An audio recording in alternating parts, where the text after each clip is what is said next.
Hello everyone, welcome back to this channel. I hope you all are doing well and practicing English every single day. তো আজকের ভিডিওতে আবারও আমি আপনাদের সাথে শেয়ার করব 3 ধরনের অ্যাডভান্সড সেন্টেন্স স্ট্রাকচার। এই সেন্টেন্সগুলো আপনাদের ডেইলি লাইফে ইংলিশে কথা বলার জন্য অনেক ইউজফুল হবে। তো চলুন তাহলে আজকের ভিডিওটা শুরু করা যাক। কখনো কখনো আমরা আমাদের দৈনন্দিন জীবনে এরকম ধরনের বাক্যগুলো ব্যবহার করে থাকি, যেমন কিছুক্ষণের মধ্যে আমি ঘুমাবো, কিছুক্ষণের মধ্যে সূর্য অস্ত যাবে, কিছুক্ষণের মধ্যে সে বাজারে যাবে, কিছুক্ষণের মধ্যে আমি তোমাকে কল করব। এই টাইপের বাক্যগুলো আমরা আমাদের ডেইলি লাইফে ব্যবহার করে থাকি।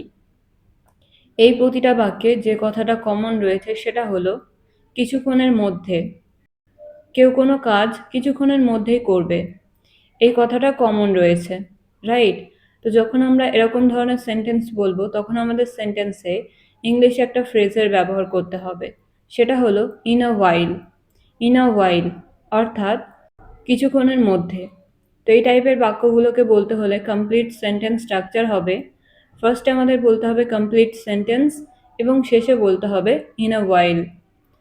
কমপ্লিট সেন্টেন্স ফার্স্টে আমাদের বলতে হবে, তারপরে শেষে বলতে হবে ইন আ ওয়াইল।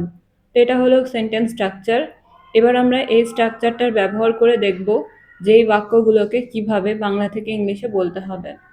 যেমন প্রথম বাক্যটা রয়েছে কিছুক্ষণের মধ্যে আমি ঘুমাবো। কিছুক্ষণের মধ্যে আমি ঘুমাবো। I will sleep in a while. I will sleep in a while. কিছুক্ষণের মধ্যে সে বাজারে যাবে। কিছুক্ষণের মধ্যে সে বাজারে যাবে।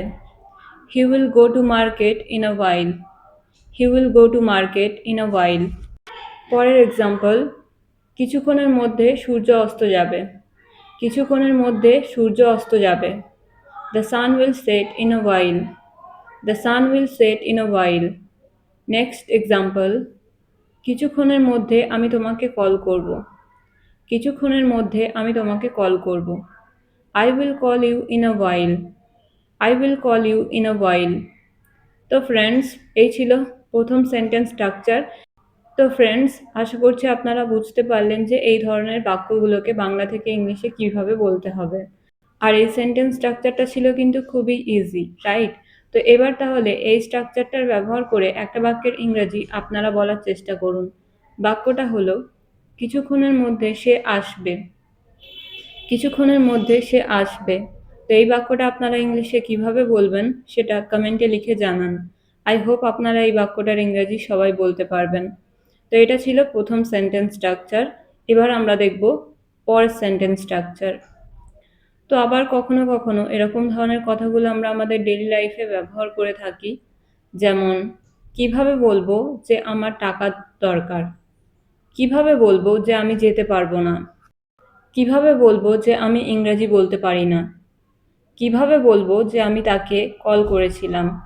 তো এরকম ধরনের বাক্যগুলো আমরা আমাদের দৈনন্দিন জীবনে ব্যবহার করে থাকি, রাইট?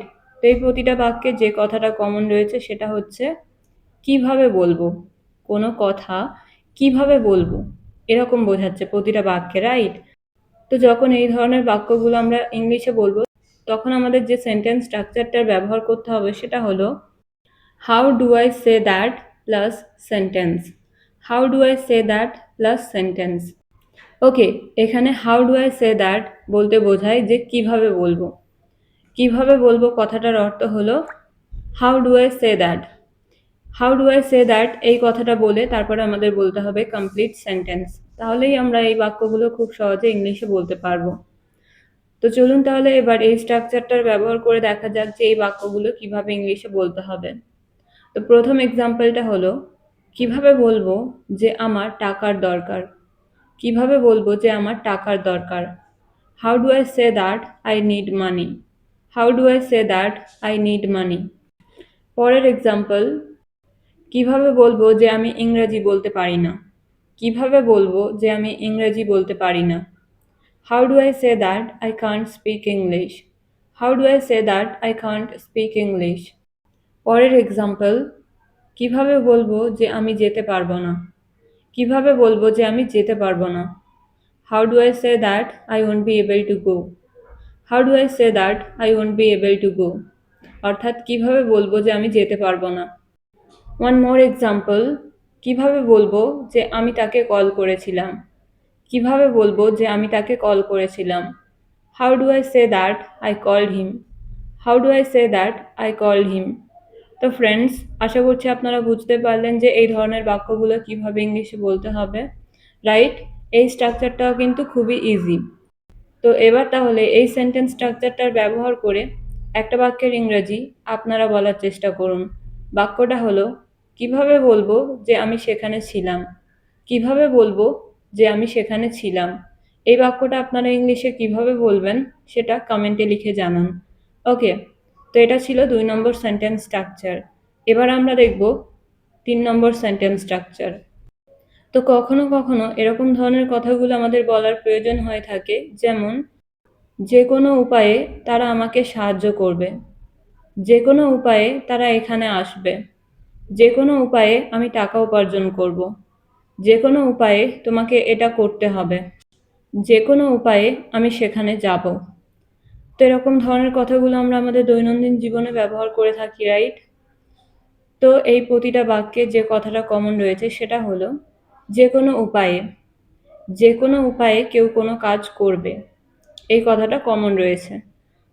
তো এই ধরনের বাক্যগুলোকে বলতে হলে সেন্টেন্স স্ট্রাকচার হবে, ফার্স্টে আমাদের বলতে হবে সেন্টেন্স এবং শেষে বলতে হবে by all means. By all means অর্থাৎ যে কোনো উপায়ে। এছাড়া আমরা যদি সেন্টেন্সের শুরুতে বলি বাই অল মিনস এবং শেষে সেন্টেন্স বলি তাহলেও কোনো অসুবিধা নেই। তো চলুন তাহলে এই সেন্টেন্স স্ট্রাকচারটার ব্যবহার করে আমরা দেখব এই বাক্যগুলোকে কিভাবে বাংলা থেকে ইংলিশে বলতে হয়। তো প্রথম এক্সাম্পলটা হলো, যে কোনো উপায়ে তারা আমাকে সাহায্য করবে। যে কোনো উপায়ে তারা আমাকে সাহায্য করবে। They will help me by all means. They will help me by all means.